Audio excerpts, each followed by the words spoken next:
फरमाते हैं, आज के नौजवानों ये आपको बड़ी गौर की चीज़ है, सुन लें। जो बुलंदी का तालिब होता है वो रातों को जागता है। बुलंदी का तालिब, किसी मंजिल को पहुंचना। आज भी IAS IPCS की तैयारी करने वाले बड़े बड़े उलमा रातों को जागते हैं, तब कुछ कौम को देते हैं। ये स्पीकर, माइक, साउंड और आज की दुनिया का टेक्नोलॉजी का पूरा निज़ाम, ये कोई जादू की छड़ी का कमाल नहीं है, अली बाबा के चिराग का कमाल नहीं है, ये इंसान की जद्दोजहद का कमाल है। वह लैसा लिल इंसानी इल्ला मा सआ का कमाल है। कुरान में अल्लाह फरमाता है इंसान के लिए उतना ही है जितना वो कोशिश करता है। जी हक। शेख चिल्ली की तरह ख्वाब देखने से आज तक किसी को महल नहीं मिला। जी। बू अली सेना और अफलातून और सुकरात व बुकरात दुनिया के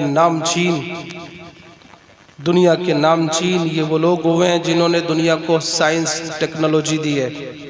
रातों को जागे हैं, 40-40 साल की जद्दोजहद की है, तब दुनिया को कुछ मिला है। जो रातों को जागता है वही दिनों में कुछ पाता है।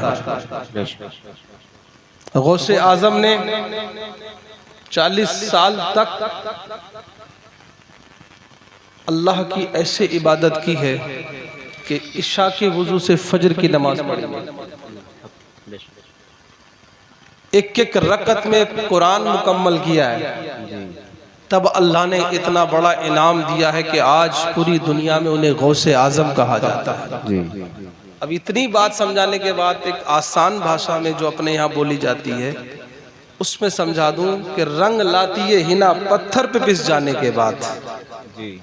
रंग लाती है हिना पत्थर पे पिस जाने के बाद। हिना जानते हैं? हिना कहते हैं मेहंदी को। मेहंदी के पत्ते हरे होते हैं, लेकिन अगर घोल के पी भी जाओगे तो रंग नहीं देगी। कब देगी?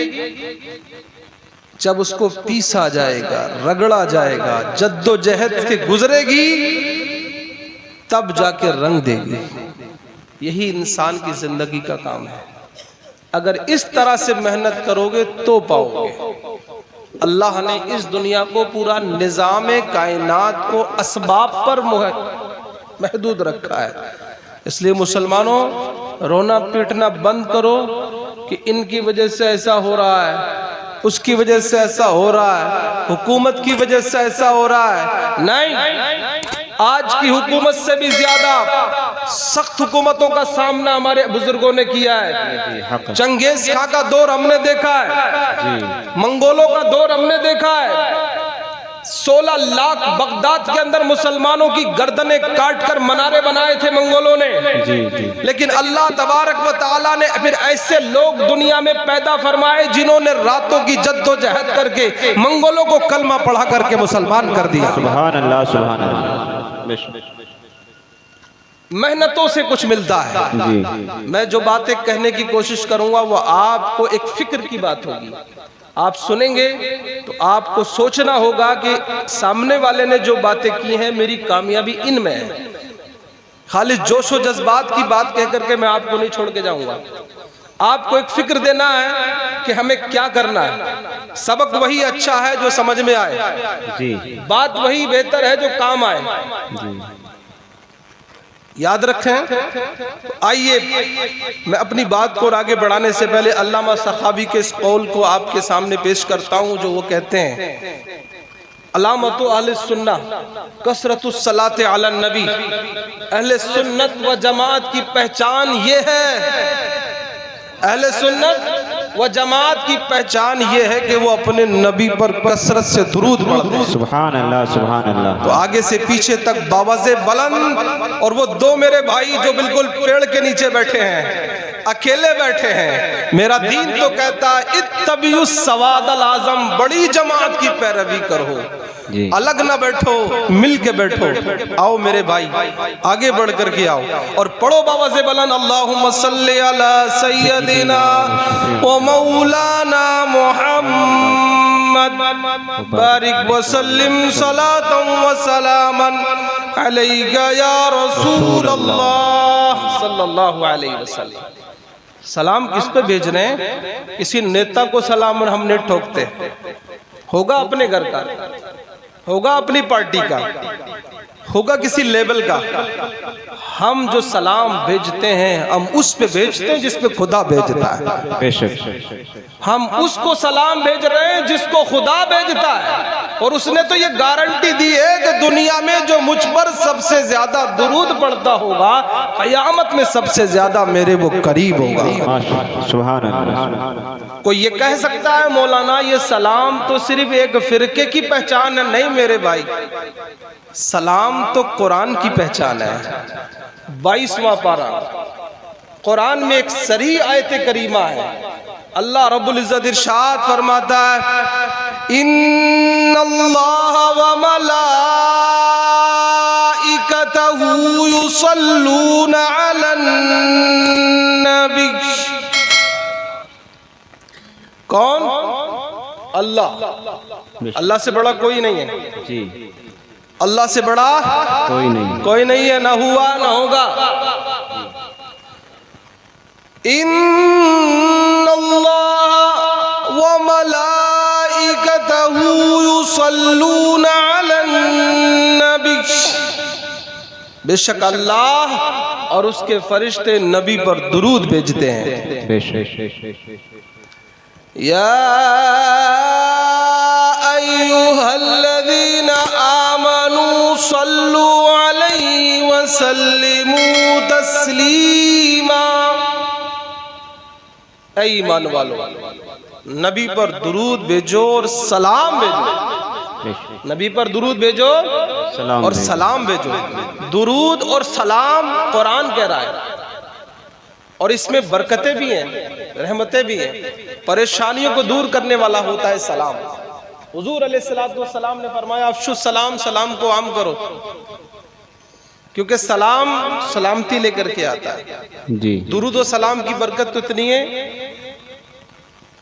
19वीं सदी के एक बड़े बुजुर्ग हुए हैं गंज मुरादाबाद में, उनका मज़ार है। बहुत बड़े बुजुर्ग हुए हैं। उनकी बुजुर्गी का अंदाज़ा इससे लगा सकते हो कि सरकार इमाम अहले सुन्नत मुजद्दिद दीन व मिल्लत आला हजरत इमाम अहमद रज़ा खान फाजिल बरेलवी रज़ी अल्लाह तआला अन्हु उनसे मुरीद होने के लिए उनके पास गए। सुभान अल्लाह। उनकी बारगाह में एक शख्स आया और कहने लगा कि हजरत हमारी बस्ती में ताउन की बीमारी आई है। चीजों को नैरेटिव मत सोचो, पॉजिटिव सोचो। आज कुछ लोगों की फिक्रें ऐसी हो गई कि अच्छी बातों को भी वो पल्लों में डाल के देखते हैं कि ये किस पल्ले का मौलाना कह रहा है। अभी उसको अगर सब्जी लेना है, उसको चप्पल लेना है तो वो किसी की दुकान से ले लेगा जाकर के। लेकिन अगर उससे हक बात कही जाए, दीन की बात कही जाए, तो वो कहता था कई किसने। हक बात, हक के बारे में कुरान ने कहा है हक का साथी बनना है। तो हक को समझिए, गलत को मत समझिए।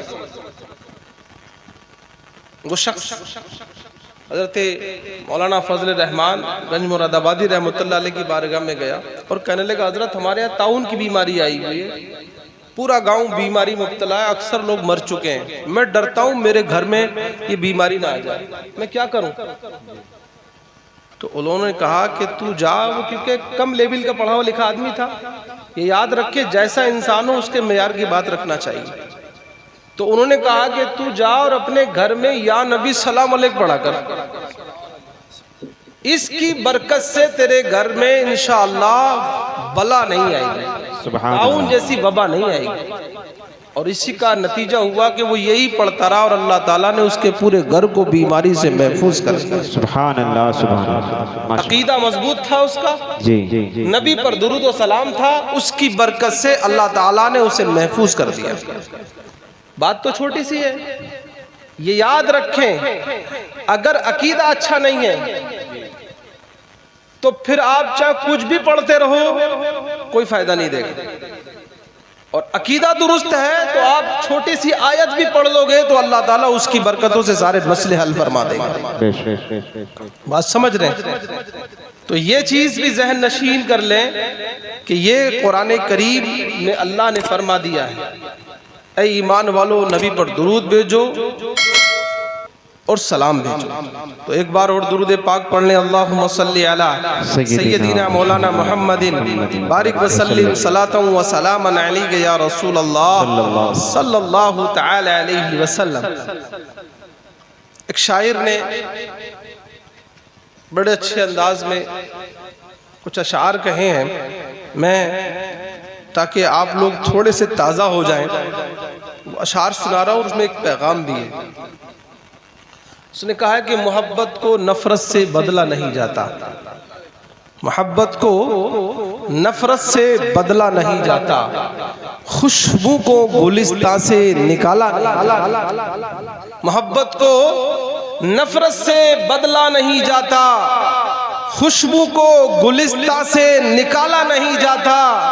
ये सोच के बैठे रहो सरकार के दर पर कि जन्नत को कहीं और से रास्ता नहीं जाता। सुभान अल्लाह, सुभान जन्नत को कहीं और से रास्ता नहीं जाता। बहुत उम्दा। और यूं तो हर शख्स किसी नाम से मंसूब है, लेकिन यूं तो हर शख्स किसी नाम से मंसूब है, लेकिन जिस शान से नामे मोहम्मद उस शान से किसी नाम को चूमा नहीं जाता। मेरे सरकार के लंगर की तासीर है ये नासिर, मेरे सरकार के लंगर की तासीर है ये नासिर, गैरों का मेरे मुंह में निवाला नहीं जाता। सुभान अल्लाह, सुभान। गैरों का मेरे मुंह में निवाला नहीं जाता। ये अपने नबी की मोहब्बत ऐसी अपने दिलों में पैदा कर ले। हज़रात गिरामी, मैंने कुरान मुक़द्दस की एक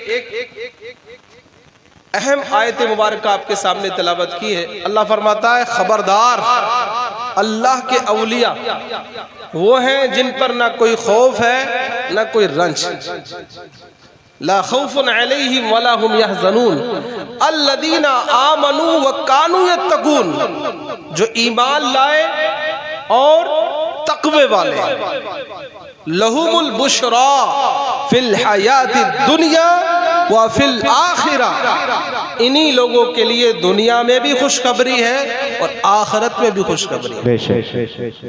ला तब्दील लिकलिमातिल्लाह, और ये अल्लाह की बातें हैं, बदलती नहीं है। ज़ालिका हुवल फौजुल अज़ीम, यही वो बड़ी कामयाबी है।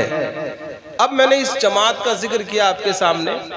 दुनिया में बहुत से वली हुए हैं, अगर हम अक्सर का जिक्र करेंगे तो यहाँ कर नहीं पाएंगे, वक्त इसकी इजाजत नहीं देता, लेकिन मैं चंद की कुछ बातें आपके सामने रखना चाहता हूँ। आज के इस दौर में जो फितनों का दौर है, इंसान हर वक्त अपनी राय बदलता है। इसको सुना, उसको सुना, इसकी बात उसको अच्छी लग गई तो उस पर अमल करने लगा, उसकी बात सुनी तो उस पर अमल करने लगा, उसको लगता है ये भी सही वो भी सही। दो तरफा राय को वो जब चाहता बदल लेता है, यानी वो अपने मिजाज के मुताबिक हर चीज पसंद करता है, जो चीज उधर सूट नहीं करती छोड़ देता है। लेकिन क्या ये इस्लाम में है कि जो तुम्हारी तबीयत चाहे वो करना है? काम वो नहीं करना जो तबीयत चाहे, काम वो करना है जो शरीयत चाहे। काम वो करना है जो शरीयत चाहती है, काम वो नहीं करना जो तबीयत चाहती है। क्योंकि इस्लाम वो मजहब है कि जो हक और बातिल का फैसला करता है। इस्लाम वो मजहब है जो दुनिया को बुराई और अच्छाई की तमीज सिखाता है। अगर लोग यही सब करते हैं कि बुरों को भी पास में रखते और अच्छों को भी पास में रखते, याद रखो अगर आग को अपने पास रखोगे तो आग तुमको जला सकती है। इसलिए आपको जरूरी होगा आग और पानी की तमीज पैदा करना होगी, बुराई और अच्छाई की तमीज पैदा करना होगी, और यही हमारे बुजुर्गों का मिजाज रहा है। हजरत सैयदना अबू बकर सिद्दीक रज़ी अल्लाह ताला, ये बात मैं उन लोगों के लिए कह रहा हूं कि जो बात कह देते हैं कि ठीक है हमें ये पसंद है तो हमने इसको भी अमल में ले लिया, हमें वो पसंद है, नहीं। आक़ाए करीम सल्लल्लाहु ताला वसल्लम के सहाबा थे। 3 सहाबी ऐसे हुए जिनके ऊपर बहुत जुल्म किया गया, ऐसे तो अक्सर पे किया गया। हजरत बिलाल रजी अल्लाह ताला, हजरत सुहैब रूमी, हजरत सलमान फारसी रजी अल्लाह ताला। आपको मालूम है ये लोग जब नमाज पढ़ते थे तो इन्हें मिर्च की बोरियों में बंद करके मारा जाता था। हजरत बिलाल जब अल्लाह का नाम लेते थे तो उमैया इनको गरम बालू के ऊपर लिटाता था और सीने पर चट्टान रखता था पत्थर की, और फिर आपके ज़रब लगाता था। तो अल्लाह अकबर, ऐसा आशिक़े रसूल और ऐसा आशिक़े दीन दुनिया की तारीख में नहीं मिलता। जब उमैया कहता था कि बिलाल तू इस्लाम को छोड़ दे, मोहम्मद का नाम मत ले, अल्लाह का कलमा मत पढ़, और एक एक ज़र्ब मारता था। जब जब हजरत बिलाल की ज़बान से निकलता था तो हजरत बिलाल कहते थे, ऐ उमैया, अगर बिलाल के पास 1000 जाने भी हो तो वो इस्लाम पर कुर्बान कर देगा, लेकिन ना नबी का नाम छोड़ेगा ना खुदा का नाम। सुभान अल्लाह, सुभान अल्लाह। बेशक ऐसे लोग थे, इतने पुख्ता थे, एक तरफ रहते थे, वन साइड रहते थे। कुफ्फार लालच देते थे। 2 चीजें होती हैं इंसान को बहकाने की, या तो शौक या खौफ, या तो माल देंगे या फिर मार देंगे। यही कुफ्फार का हमेशा से सिस्टम रहा है, आज भी दुनिया में ये हो रहा है। हुकूमतें इसी हथगंडे को अपनाती हैं कि या तो कहेंगी, आप अपने यहाँ भी देख लीजिए, कि या तो हमारे साथ हो जाओ या फिर तैयार हो जाओ जांच पड़ताल के लिए। यही हो रहा है। इसी चक्कर में न जाने कितने लोग इधर से उधर पाले बदल के पहुंच गए। लेकिन जो खुदा वाले होते हैं, जो खुदा परस्त होते हैं, जो हक परस्त होते हैं, वो दुनिया को बता देते हैं, ना हम डॉलर में बिकेंगे, ना हम पैसे से बिकेंगे, ना हम दुनिया के सामने झुकेंगे, जान दे देंगे, अपने आप को कुर्बान कर देंगे। औलाद की जरूरत पड़ेगी तो औलाद को कुर्बान कर देंगे। जैसे सैयदना हजरत इमाम हुसैन ने मैदान करबला में यजीद के हाथ पर बैत न की, लेकिन 72 से ज्यादा तनों को इस्लाम पर कुर्बान कर दिया और दुनिया को बता दिया कि लोगों, दौलत के सामने, ताकत के सामने झुकना नहीं है, बल्कि हक के सामने। बेशक, सुभान अल्लाह। ऐसा मिजाज बनाओ, मुदाहिनत नहीं, तेरे मुंह पे तेरी, मेरे मुंह पे मेरी, ये नहीं, ये इस्लाम नहीं सिखाता। इस्लाम तो इतना सच्चा मजहब है, झूठे को झूठा कहो, झूठे को झूठा कहो। लेकिन आजकल बड़े बड़े सच्चे मिलेंगे, कहेंगे अरे हम तो ऐसे सच्चे हैं, मुंह पे कहते हैं, लेकिन जैसे कोई सामने आ जाएगा, अरे हम आपको थोड़ा कह रहे थे, हम तो फला को कह रहे थे। इतना झूठा इंसान हो गया है। कुरान कहता है लानतुल्लाहि अलल काज़िबीन, झूठों पर अल्लाह की लानत है, झूठों पर अल्लाह की लानत है। किसी ने कहा बड़ी अच्छी बात कही, 2 रंगी छोड़ दे, यक रंग हो जा, सरासर मोम हो जा या संग हो जा, या तो अबू बकर हो जा या उमर हो जा, या उस्मान हो जा या हैदर हो जा, अबू जहल और अबू लहब, रुतबा और शैबा की राह को छोड़ दे, इसलिए कि ये जहन्नम में ले जाने वाली है, और राहे अबू बकर, राहे उमर, राहे उस्मान गनी और राहे अली तुझे जन्नत में लेके जाने वाली है। सुभान अल्लाह, सुभान अल्लाह। इसलिए ये लोग जन्नत में जाने के लिए कुफ्फार को छोड़ देते थे। इसलिए इन्हीं का तरीका अपनाने की जरूरत है। मैं अर्ज कर रहा था, कितने पक्के होते थे ये लोग इस्लाम पर अमल करने वाले। आज के मुसलमान की तरह नहीं कि अब प्रधानी के इलेक्शन आने वाले हैं, अब आप देखिएगा, आज इसकी कन्वेंशन में शरीक है, कल उसकी में शरीक है, आज इसके यहाँ खा रहा है, कल उसके यहाँ खा रहा, एक प्लेट बिरयानी इसके यहाँ और एक चाय कप उसके यहाँ, इसके यहाँ भी ले रहा, उसके यहाँ भी ले रहा, कह रहा है सब चलता है। इस्लाम मजहब की तालीम ये नहीं है।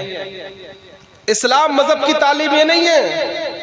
इस्लाम मजहब तो ये है, कोई खिलाए ना खिलाए, क्योंकि खिलाने वाला खुदा है, पिलाने वाला खुदा है, रज़्ज़ाक़ अल्लाह है। किसी प्रधान और किसी प्रधानमंत्री के देने से हमें रिस्क नहीं मिलता है, रिस्क हमारा खुदा देता है। वमा मिन दाब्बतिन फिल अर्दि इल्ला अलल्लाहि रिस्कुहा, जमीन के ऊपर कोई जानदार ऐसा नहीं है मगर रिस्क अल्लाह के जिम्मे करम। सुभान अल्लाह, सुभान अल्लाह। ये तुम्हारा रब तुम्हें बताता है, लेकिन आज हमें थोड़े थोड़े से चक्कर में ईमान खराब कर लेते हैं। इसलिए 2 रंगी ना का इख्तियार दे, यक रंग हो जाए। अकीदे में, अमल में, मैं जिसकी बात बताने जा रहा हूँ, कितने पक्के लोग थे। हजरत अबू बकर सिद्दीक रज़ी अल्लाह ताला अन्हु और उनके बेटे अब्दुर रहमान, आप इस्लामी तारीख पढ़े, हमने नबी की सीरत को नहीं पढ़ा, सीरत को पढ़िए आप, कैसे कैसे वाकयात मिलेंगे। बाप इधर है तो बेटा इधर था, लेकिन कितने पक्के थे, सुभान अल्लाह। बाप इधर इस्लाम की तरफ और बेटा कुफ्फार की तरफ। जंगे बदर हो रही है, जंगे बदर में ऐसा ही तो हुआ था, इधर सामने वाली सफ में बाप खड़ा हुआ है, सामने वाली काफिरों की सफ में बेटा खड़ा हुआ है, इधर चचा है तो उधर भतीजा है। ऐसे हालात थे, लेकिन सुभान अल्लाह ये मुस्तफ़ा वाले थे, ये काली कमली के पाले वाले थे, ये नबी पाक सल्लल्लाहु अलैहि वसल्लम के तरबियत वाले थे। इन्हें ना औलादों की मोहब्बत ने बहकाया, इन्हें ना माल की दौलत ने, माल और दौलत ने इनको मुतासिर किया, इन्हें तो मुस्तफ़ा जान रहमत की मोहब्बत ने मुतासिर किया। हज़रत अबू बकर सिद्दीक रज़ी अल्लाह ताला अन्हु, हज़रत अब्दुर रहमान उनके बेटे दस्तरखान पे बैठे खाना खा रहे थे, तो अब्दुल रहमान ने कहा अब्बा जान एक बात अर्ज करूं। कहा बेटा बताओ। कहा अब्बा जान ऐसा हुआ था जब जंग हो रही थी तो आप मेरी तलवार के नीचे आ गए थे, मैंने चाहा कि मैं आपका सर कलम कर दूं, लेकिन फिर दिल में ख्याल आया कि ये बाप है मैं बेटा हूं, अगरचे क्या हुआ ये मुसलमान है और मैं काफिर हूं, लेकिन दुनिया ये कहेगी बेटे ने बाप को शहीद कर दिया। मैंने ये ख्याल करके अपनी तलवार का वार आपसे बचा लिया। अब आप गौर से सुने हजरत अबू बकर का जवाब। हजरत अबू बकर सिद्दीक ने फरमाया सुन बेटे, दुनिया जानती है कि बाप बेटे से ज्यादा मोहब्बत करता है, लेकिन खुदा की कसम अगर उस दिन तू मेरी तलवार के नीचे आ जाता तो अबू बकर कतई इसकी परवाह न करता कि सामने मेरा बेटा है, इसलिए कि बेटा बाद में है, खून का रिश्ता बाद में है, इस्लाम का रिश्ता पहले है। अगर इस्लाम नहीं है तो मेरे नजदीक कुछ भी नहीं है, मैं अपने नबी के दीन पर रहते हुए तेरी कोई परवाह नहीं। सुभान अल्लाह। ऐसा इस्लाम मजबूत होना चाहिए। आजकल हमारे यहाँ इन चीज़ों की कोई परवाह नहीं करता है, ना नमाज के मामले में, ना अकीदे के मामले में, ना दीन के मामले में, ना रिश्ते के मामले में। हज़रात गिरामी याद रखें, इस्लाम मजहब बुराई को मिटाने के लिए आया है, मिक्स करने के लिए नहीं आया। आज मिक्सिंग बहुत चल रही है, याद रखें इस मामले पक्के हो जाइए। और इसी का नतीजा है आज हमारी मुस्लिम माँ और बेटियां कुफ्फार और मुशरिकीन के साथ मुर्तद हो रही हैं। मालूम है हिंदुस्तान का आंकड़ा क्या बता रहा है, हजारों की तादाद में मुसलमान लड़कियां गैरों के साथ जा रही हैं। क्यों? इसकी वजह क्या है? आप लोग नेट पे देखते रहते होंगे। इसकी बहुत सी वजूहात हैं, खालिस मोबाइल का दोष नहीं है, बहुत से दोष हैं इसके अंदर। ये नताइज क्यों पैदा हुए? ये इसलिए हुए कि कुफ्र और इस्लाम का फर्क नहीं बताया गया।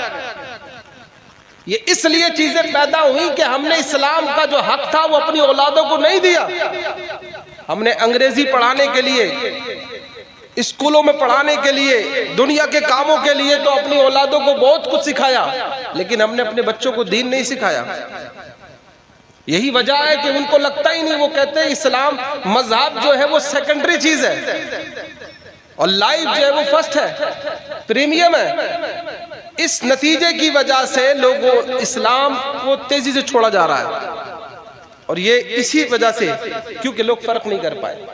और यही हुआ फिर इस्लाम मजहब में जो फिरका वारियत हुई उसमें भी यही हुआ कि बहुत से लोगों ने ये मिजाज बना लिया कि फिरका वारियत कोई चीज नहीं है, फिरका ये जो चलता है, लेकिन क्या इसकी असल है? हदीस में इसकी असल है। हुजूर फरमाते बनी इसराइल में 72 फिरके हुए और मेरी उम्मत में 73 होंगे। उन 73 में से 72 जहन्नम में जाएंगे और एक जन्नत में जाएगा। सहाबा ने पूछा या रसूलल्लाह वो जन्नत में जाने वाला कौन सा होगा? फरमाया मा अना अलैहि व अस्हाबी, जिस पर मैं और मेरे सहाबा चलते हैं। सुभान अल्लाह, सुभान अल्लाह। भाई अगर इतने रास्ते हो और एक रास्ता सही हो तो क्या बताओ कि कहेगा 72 रास्ते भी तो सही हो सकते हैं? तो नहीं, अगर एक ही रास्ता सही है तो फिर उसी रास्ते से चलना होगा। इसलिए हमारा कहना यह है कि अच्छे रास्ते को चुनना है, और वो अच्छा रास्ता अहले सुन्नत व जमात, बेशक अहले सुन्नत व जमात जिसकी तर्जमानी मसलक की आला हजरत करता है। इसलिए हजरत गिरामी, मेरा अर्ज करने का मतलब यह है कि बेराह रवि छोड़ करके हक राह को मुंतखब करना होगा और अपने अंदर की कमियों को सुधारना होगा। इस छोटे से जो टॉपिक को मैंने छेड़ा है कि इर्तिदाद जो फैल रहा है उसके निरे असबाब है, उस असबाब को अपने घर के अंदर भी ढूंढ लीजिएगा। उलमा ने इसके मुतादिद असबाब बयान किए हैं कि जो मुसलमानों के अंदर जो ये बला आई है उसकी वजह एक बहुत बड़ी ये है कि हमने हदीस पर अमल नहीं किया। और वो क्या है? हुजूर पाक अलैहिस्सलाम ने क्या फरमाया कि निकाह को आसान करो ताकि जिना मुश्किल हो जाए, और हमने निकाह को मुश्किल कर दिया, जिना आसान हो गया। आज न जाने कितने नौजवान ऐसे हैं जो बिल्कुल शादी के लायक है, लेकिन माँ बाप ने अपने स्टेटस बना रखे हैं कि जब हमारे पास 25 लाख और 30 लाख हो जाएगा, जहेज के लायक हम हो जाएंगे, तब शादी करेंगे। नतीजा क्या निकलता है? उस स्टेटस को छूने के लिए, उस बाउंड्री को पाने के लिए न जाने कितनी बार लड़के और लड़कियां जिना कर लेते हैं। और याद रखो, जिस घर में जिना होगा उस घर में बेबरकती आएगी, नहुसत आएगी, बलाएं आएंगी, वबाएं आएंगी, परेशानियां आएंगी। और ये हो किस वजह से रहा? ख्वाहिश की वजह से, ताखीर शादी की। हुजूर ने कहा, नबी ने जब ये फरमा दिया निकाह को आसान करो ताकि जिना मुश्किल हो जाए, हमने निकाह मुश्किल कर दिया क्योंकि निकाह के लिए बाउंड्री है, पैकेज है हमारे यहाँ, जहेज का पैकेज वो 20-25 लाख तक पहुंचता है। मिडिल क्लास की यहाँ शादियां 10-20 लाख की हो रही हैं। हुजूर फरमाते सबसे अच्छी शादी वो है जिसमें सबसे कम खर्चा किया जाए। हमारे यहाँ सबसे अच्छी कौन सी मानी जाती है? जिसमें सबसे ज्यादा किया जाए। और मैं एक आपको दिलचस्प बात बता दूं, जितने लोगों के दिमागों में ये फतूर बैठा हुआ है कि ये हम बहुत बड़ी शादी करेंगे, पता चल जाएगा लोगों को इतनी गाड़ियां गई और इतने अच्छे अच्छे खाने बने, ये आपकी दिमागों का फतूर है। इस भागती दौड़ती दुनिया में 1 घंटे से ज्यादा कोई किसी दूसरे को याद नहीं रखता है। 2 घंटे से 3 घंटे तक का पूरा फंक्शन होता है शादी का। लोगों के पास इतना टाइम नहीं है कि आपकी वाहवाही करें। अभी आपको याद होगा कि करोड़ों अरबों रुपए में पिछले साल 2-3 शादियां हुई हैं अपने मुल्क में, पड़ोसी मुल्क में। किसी को नहीं याद है, किसी को नहीं याद है, नहीं याद रखा जाता है। स्टेटस के लिए, इज्जतों के लिए जितने भी खर्चे किए जाते हैं, याद रखो उन्हें याद नहीं रखा जाएगा। याद किन्हें रखा जाएगा? ये कुरान फरमाता है वो तो इज्जो मंतशा वो तो जिल्लो मंतशा। बेशक, सुभान अल्लाह, सुभान अल्लाह। जिन इज्जतों को पाने के लिए तुम लंबी दावतें करते हो, जहेज लंबे देते हो, लेते हो, लेने देने बहुत ज्यादा करते हो, इनकी वजह से तुम्हें ना इज्जत कल मिली है, ना आज मिलेगी, ना कल कयामत तक मिल सकती है। लेकिन मुस्तफा की सुन्नत पर अमल करने पर तुम्हें कयामत तक के लिए इज्जत मिलेगी। इसलिए दिमागों में डाल लो कि हमें जो भी करना है वो नबी के तरीके के मुताबिक करना है। अपने घरों की शादियों का मिजाज बिल्कुल नबी की सुन्नत के मुताबिक कर लो। मेरे पास वक्त नहीं है, वरना मैं आपको बताता कि कैसी कैसी हुजूर पाक अलैहिस्सलाम की बारगाह में शादियां इतने से मसलों पर कर दी जाती थी। एक साहब हुजूर की बारगाह में आते कहते या रसूलल्लाह मैं निकाह करना चाहता हूँ। हुजूर ने मजलिस में ऐलान कर दिया, कौन है कि इससे निकाह करना चाहता है? एक खातून थी, वो कहने लगी या रसूलल्लाह मैं इससे निकाह करना चाहती हूँ। हुजूर ने पूछा बताओ तुम्हारे पास कुछ है? साहबी कहने लगे या रसूलल्लाह मेरे पास तो कुछ नहीं। कहा देख लो घर में जाकर कुछ झाड़ लो, कुछ निकल आया। एक अखरोट का टुकड़ा निकल आया। हुजूर ने फरमाया जा मैं तेरा महर इसी के साथ बांधता हूं, और आपने उसका निकाह कर दिया। एक दूसरे साहबी कभी बिल्कुल सेम इसी तरह का वाकया हदीसों में आता है। हुजूर ने पूछा कि बता तेरे पास महर के लिए कुछ है? कहा या रसूलल्लाह कुछ नहीं है। कहा तुझे कुरान आता है? कहा या रसूलल्लाह। हुजूर ने फरमाया मैं तेरा निकाह इसी पर बांधता हूं कि तू अपनी बीवी को कुरान पढ़ना सिखा दे। सुभान अल्लाह, सुभान अल्लाह। इतना आसान हमारे नबी ने दीन को बनाया, और आज हमारे यहाँ दीन को कितना मुश्किल कर दिया है। मेरे भाइयों, आज ये चीजें बड़ी अहम है। और एक दूसरी बात मैं अर्ज कर दूं कि कुछ चीजें इस्लाम के ताल्लुक से दूसरी कौमों में बहुत तेजी से फैल रही हैं। 2 बीमारियां हमारे कौम में बहुत तेजी से फैली हैं। एक है ब्याज प्याज, ये बहुत तेजी से फैल रहा है और ये इतना सख्त गुनाह है। बाज़ हदीसों में तो यहाँ तक कि आया है कि ब्याज लेना और देना हराम तो है ही, हुजूर ने फरमाया एक हदीस तो यहाँ तक कि आई अपनी माँ से जिना करने से भी बदतर है। और आज बैंकों से लोन ख्वाहिश की खातिर, अपनी जरूरतों की खातिर नहीं, अपनी ख्वाहिशों की खातिर लोग कर्जे ले रहे हैं, सूद पे ले रहे हैं, ब्याज ले रहे हैं और फिर अपनी ख्वाहिश पूरी कर रहे हैं और कह रहे हैं कि वो फाइनेंस करा के लाए। अबे नाम बदलने से काम थोड़ा बदल जाएगा।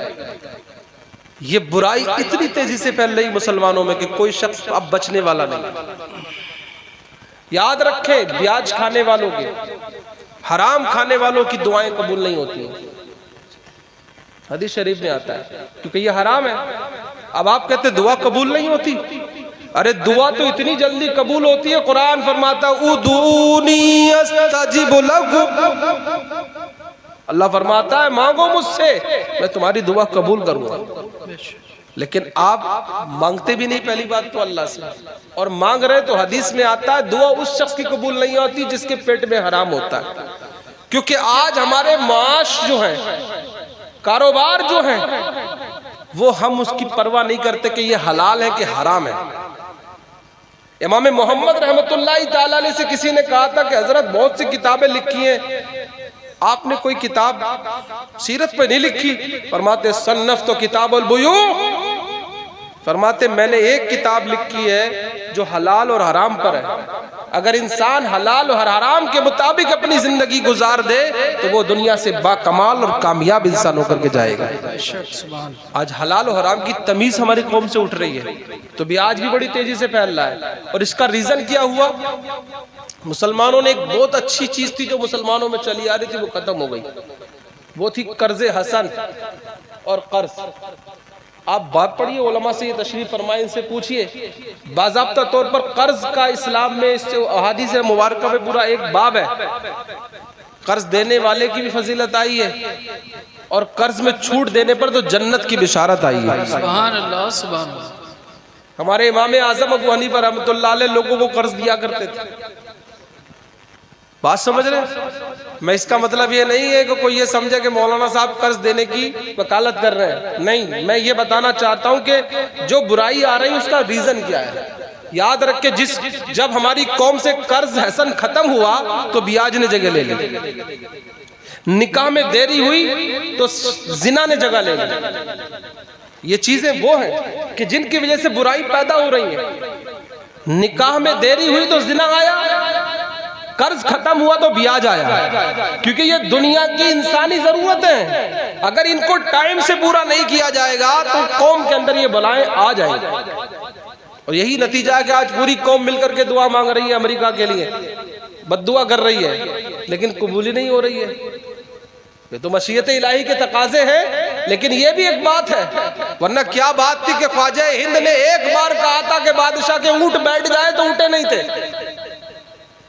अना सागर को एक बार कहा था कि मुरीद से कहा था कि जाके कह देना कि तुझे ख्वाजा ने बुलाया, तो पूरा अना सागर उनके कूजे में आ गया था। ये क्या वजह थी? गौसे पाक रज़ी अल्लाह उनकी जबान से जो निकल जाता था वो हो जाता था। लेकिन आज हमारे यहाँ कोई ऐसा नहीं है कि जिसके कहने से कुछ हो जाए। तो आज ये हो रहा है, हमने गुनाहों के अंबार लगा लिए और गुनाहों से डरते भी नहीं है, झूठ से बचते नहीं है, लानत के काम से हम हटते नहीं हैं। और यही वजूहात है जो आज हमारे ऊपर मुसीबतें आ गई हैं। मेरी कुछ नौजवानों से गुजारिश है, अपनी पर्सनल बातें बाद में कर लेना, मैं भी आप ही के लिए बैठा हूँ। एक बार तवज्जो इधर दे ले। मैं चंद बातें इसलिए अर्ज करना चाहता हूँ कि हमारे दीन में ये दोनों चीजें बताई गई हैं। अच्छी चीज ये है कि जहां खुशखबरियां हैं वहीं पर हमारे लिए वईदें भी गई। और हमने आज मिजाज बना लिया कि हम मीठा खाने के आदी हो गए, कड़वे से बचते हैं।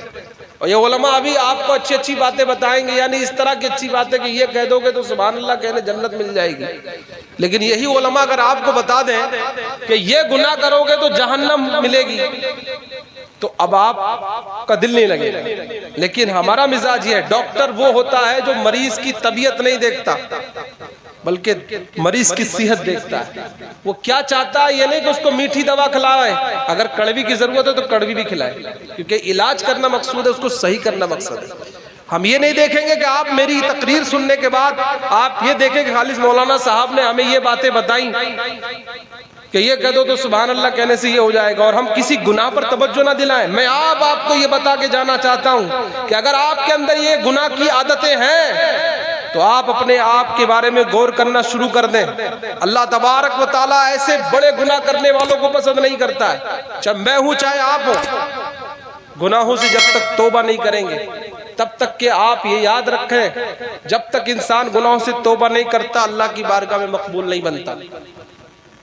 इसलिए मेरे भाइयों, ये मिजाज बनाओ कि ये जो गुनाह के काम है इन्हें हमें छोड़ना है और अपने मुआशरे की इस्लाह करना और अपने आप से शुरू करना है।